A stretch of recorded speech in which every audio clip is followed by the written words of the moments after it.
શ્યામકુમારના નમસ્કાર.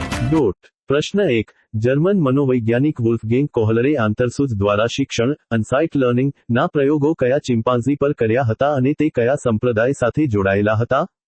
જવાબ: સુલતાન, સમષ્ટિવાદી અથવા ગેસ્ટાલ્ટ સંપ્રદાય. પ્રશ્ન 2. હાર્વર્ડ યુનિવર્સિટીના પ્રોફેસર હોવર્ડ ગાર્ડનરે આપેલા બહુબુદ્ધિના સિદ્ધાંતમાં પોતાની જાતને સમજવાની અને આત્મનિરીક્ષણ કરવાની ક્ષમતાને કઈ બુદ્ધિ કહેવાય છે? જવાબ: અંતઃવૈયક્તિક બુદ્ધિ, ઇન્ટ્રાપર્સનલ ઇન્ટેલિજન્સ. પ્રશ્ન 3. શૈક્ષણિક મૂલ્યાંકન પ્રક્રિયામાં સત્રના અંતે કે વર્ષના અંતે લેવાતી પરીક્ષા, જેનો મુખ્ય હેતુ વિદ્યાર્થીને ગ્રેડ કે પ્રમાણપત્ર આપવાનો હોય છે, તેને કયું મૂલ્યાંકન કહેવાય છે? જવાબ: સર્વાંગી અથવા સત્રાંત મૂલ્યાંકન, સમેટિવ અસેસમેન્ટ. પ્રશ્ન 4. નવી શિક્ષણ નીતિ 2020 NEP 2020 ના 5+3+3+4 માળખામાં પ્રથમ 5 વર્ષ કયા સ્તરના શિક્ષણને દર્શાવે છે, જેમાં પૂર્વ પ્રાથમિક અને ધોરણ 1-2 નો સમાવેશ થાય છે? જવાબ: ફાઉન્ડેશનલ સ્ટેજ, પાયાનો સ્તર. પ્રશ્ન 5. અમેરિકન મનોવૈજ્ઞાનિક જોન ડ્યુઈના મતે શિક્ષણ એ કઈ પ્રક્રિયા છે જેમાં શિક્ષક, વિદ્યાર્થી અને સમાજ ત્રણેય સક્રિય રીતે ભાગ ભજવે છે?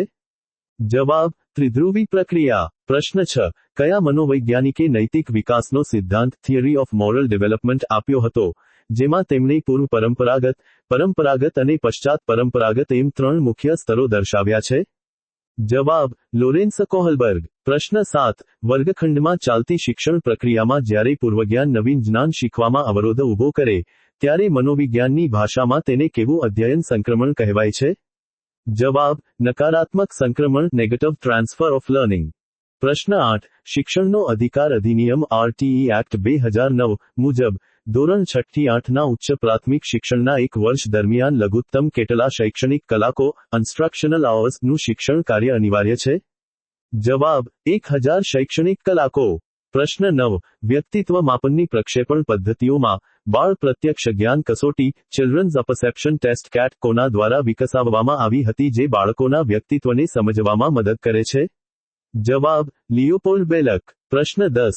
માઇક્રો ટીચિંગના પાઠ આયોજનમાં જ્યારે શિક્ષક વિદ્યાર્થીઓનું ધ્યાન કેન્દ્રિત કરવા અને વિષયવસ્તુ તરફ આકર્ષિત કરવા માટે પૂર્વજ્ઞાન આધારિત પ્રવૃત્તિ કરે, તેને કયું કૌશલ્ય કહેવાય છે?